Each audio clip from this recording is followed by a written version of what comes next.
Baik, Anda kembali dalam menuju Istana Debat Capres 2024. Sebelum kita mendengar tanggapan dari Jubir 03, ada data yang akan kita sampaikan, Caca. Benar sekali, kalau tadi sudah ada angka kesehatan, pendidikan, bahkan juga stunting. Sekarang kita lihat ini dari sisi jaminan kesehatan pemirsa. Kita akan lihat ini bagaimana kemudian indeks penduduk yang memiliki jaminan kesehatan mulai dari 2017 hingga 2022. Kalau kita lihat ini memang mengalami peningkatan 2017 59,41, 2018 naik, 2019, 2020, 2021 hingga 2022 naik sedikit dari 68,36 menjadi 69,62. Itulah dia data jaminan kesehatan kalau kita lihat dari rentang 2017 hingga 2022. Sekarang saya mau ke Bang Ciko. Itu dia tanggapan dari mahasiswa. Mau dong beasiswanya, regulasinya Bang Ciko. Itulah makanya dalam visi misi kami yang paling banyak di visi misi pendidikannya memunculkan soal beasiswa, termasuk beasiswa untuk anak-anak TNI dan Polri. Satu, beasiswa tadi yang saya katakan untuk satu keluarga miskin dipastikan mempunyai anak yang satu sarjana. Ini didapat sangat gampang, pendataannya bisa dari pendataan bansos. Siapa saja penerima bansos, siapa yang anak-anaknya penerima bansos ini sedang berkuliah dan anak yang paling tua dan menjenjang pendidikan yang paling tinggi akan kita berikan beasiswa. Itu menjadi fokus kami, karena fokus kami adalah KL tadi. Dari mana anggarannya? Karena kami tidak akan memberikan makan siang gratis, dan tadi dikatakan oleh Pak Wihadi itu memungkinkan dari anggaran pendidikan. Nah, anggarannya bisa diambil dari situ. Nanti biar dihitung sama-sama aja. Nah, intinya itu. Nah, kembali lagi ke soal concern soal pendidikan. LPDP itu hanya mengirimkan sekitar 5.000-an mahasiswa per tahunnya untuk ke luar negeri mendapatkan beasiswa. Sementara rakyat kita ada 270 juta orang. Sementara Malaysia yang rakyatnya hanya 30 juta bisa mengirim hampir 10.000 per tahunnya untuk sekolah di luar negeri mendapatkan beasiswa dari pemerintah. Artinya selama ini pemerintah belum betul-betul memperhatikan soal pendidikan, apalagi pendidikan tinggi dan pendidikan yang bermutu. Baik itu di dalam negeri, dalam masalah kurikulum tadi yang tidak disesuaikan dengan lapangan pekerjaan yang pantas, yang pas dengan lulusan-lulusan tersebut, tapi juga untuk mendapatkan pendidikan di luar negeri. Bahkan di zaman era Bung Karno, ratusan ribu mahasiswa itu dikirim ke blok timur maupun blok barat sebagian untuk mendapatkan beasiswa. Saya, orang tua saya, kebetulan dua orang tua saya, bapak ibu saya itu termasuk mahasiswa yang mendapatkan beasiswa itu. Bahkan sekarang itu hampir sekian persennya saja yang bisa dikirim. Nah, ini yang menjadi pertanyaan. Apakah ke depan kita menjadi sebuah negara, sebuah pemerintahan yang memikirkan tentang masa depan, tentang kail, apa kita hanya memberikan ikan? Baik. Baik. Sekarang kita ingin mendengar tanggapan dari Prof. Eko, tapi kita lihat dulu nih, Cak. Ya, ini gambar terkini 03. Tampaknya paslon 03 sudah tiba di Menteng, akan bertemu dengan cawapresnya ya. Betul, dijemput dulu, ya, betul baru sekali. kemudian nanti akan berangkat bersama. Mesra kalau kata Bang Ciko ya, ini kebetulan habis ngomong dari paslon 3, sudah tiba tampaknya. Ini dia gambar terkini. Seragamnya hitam-hitam, Cak. Oh, hitam-hitam apa pakai apa ya? Bang Ciko, kasih bocoran dong, ada kode nggak hitam-hitam pakai apa ya ke malam hari ini? Baju daerah kah atau baju guru kah? Enggak. Baju biasa, baju kemeja, mungkin ada jaket juga, dan nanti ada patch-patch terkait dengan topik-topik yang akan dibicarakan. Seperti yang terakhir-akhir lah, karena kita sepertinya masyarakat senang tuh dengan jaket-jaket top dan itu kan, ya. Nanti kita lihat.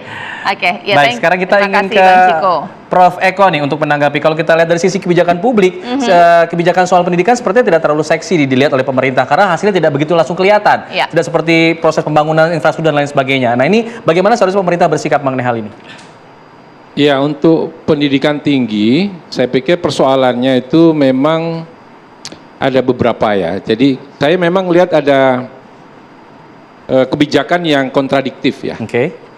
Universitas swasta itu dijadikan negeri, penegrian.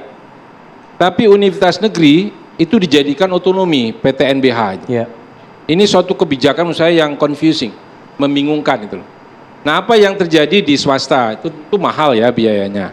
Yang terjadi di saat ini PTNBH itu adalah komersialisasi pendidikan juga. Kita nggak dapat bantuan dari pemerintah, sehingga kita memperbanyak jumlah mahasiswa. Harganya pun tinggi. Itu mempengaruhi kualitas pendidikan. Untuk bisa sampai kepada misalnya income yang kita butuhkan, mahasiswanya kita perbanyak. Rasionya sudah tidak lagi ideal. Kualitas pendidikan berantakan. Ini yang terjadi saat ini di beberapa PTNBH. Bahkan 2 kali, 3 kali mahasiswa yang biasanya kita rekrut.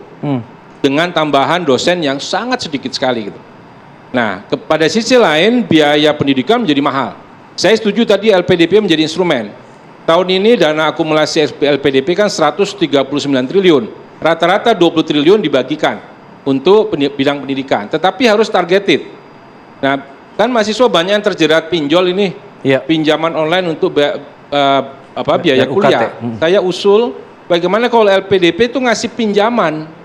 Bukan hanya beasiswa tapi pinjaman yang bisa dibayar kalau nanti mereka bekerja dengan ikatan kontrak berapa tahun setelah mereka bekerja. Saya pikir itu yang paling bagus. Jadi kalau itu hibah kan habis, tapi kalau pinjaman mereka juga harus punya tanggung jawab dong mengembalikan, dan metode itu sudah dipakai di banyak negara.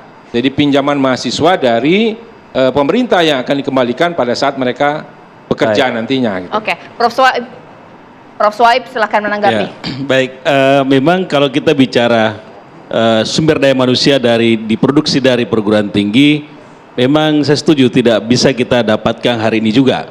Tapi persoalannya kemudian adalah tantangan ke depan bangsa kita tentu membutuhkan sumber daya manusia yang kuat. Nah, sumber daya manusia yang kuat itu kita bisa peroleh dari perguruan tinggi sumbernya, atau kita bisa peroleh dari pelatihan-pelatihan kompetensi. Nah, saya tadi dengan Prof. Eko diskusi, sebenarnya perguruan tinggi itu ketika membuka sebuah program studi harusnya berbasis lokalitas harusnya. Misalnya begini, satu perguruan tinggi wilayahnya adalah kelautan, maka mungkin yang diperkuat di sana adalah program studi kelautannya.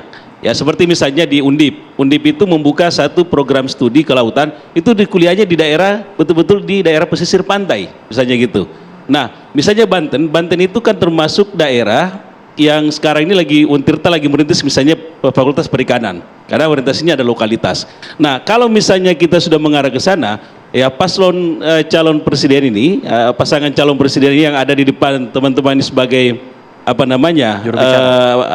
juru bicaranya, harusnya memasukkan poin di dalamnya bahwa ketika kita ingin membangun perguruan tinggi yang kuat itu harus berbasis lokalitas. Karena kalau berbasis lokalitas maka pasti nanti ke depan akan ada hasilnya dan dia bisa bermanfaat di lokal itu sendiri. Nah, itu saya kira penting dibangun. Nah, berkaitan dengan anggaran beasiswa, sebenarnya pemerintah sudah mendorong beasiswa, ya. Tetapi persoalannya kemudian adalah ini kan terbatas. Misalnya kita bicara KIP. KIP itu kan cuma kalangan masyarakat yang yang menengah. Tapi bagaimana anak-anak kita yang berprestasi, yang punya nilai yang bagus, kemudian dia punya kompetensi yang bagus, tapi kadang-kadang tidak memperoleh beasiswa, sehingga dia tidak bisa melanjutkan S2 maupun S3. Nah, ini harus dipikirkan juga oleh Pak Wihadi nih. Tadi sudah disinggung mengenai masalah pasangan dari Prabowo. Kalau misalnya memang diarahkan kepada beasiswa, kemudian pasangan nomor 3 juga tadi menyinggung, maka harus ada dibangun kaderisasi yang diplotin ke depan. Ketika dia mendapatkan beasiswa, maka hasilnya akan seperti apa nantinya. Jangan sampai dia kuliah beasiswa tapi nanti di ujungnya itu tidak dibangun kompetensinya. Ya, saya kira itu barangkali. Baik. Terima kasih. Beri tepuk tangan dong sekali lagi biar tetap semangat nih. Ini tanggapan dari panelis kita ini nggak kaleng-kaleng. Mereka profesor yang riset dan mendalam mengenai hal ini, mereka juga tahu datanya. Boleh nanti sesaat lagi ditanggapi oleh masing-masing tim ses, tapi sesaat lagi tetaplah bersama kami di Debat Pamungkas.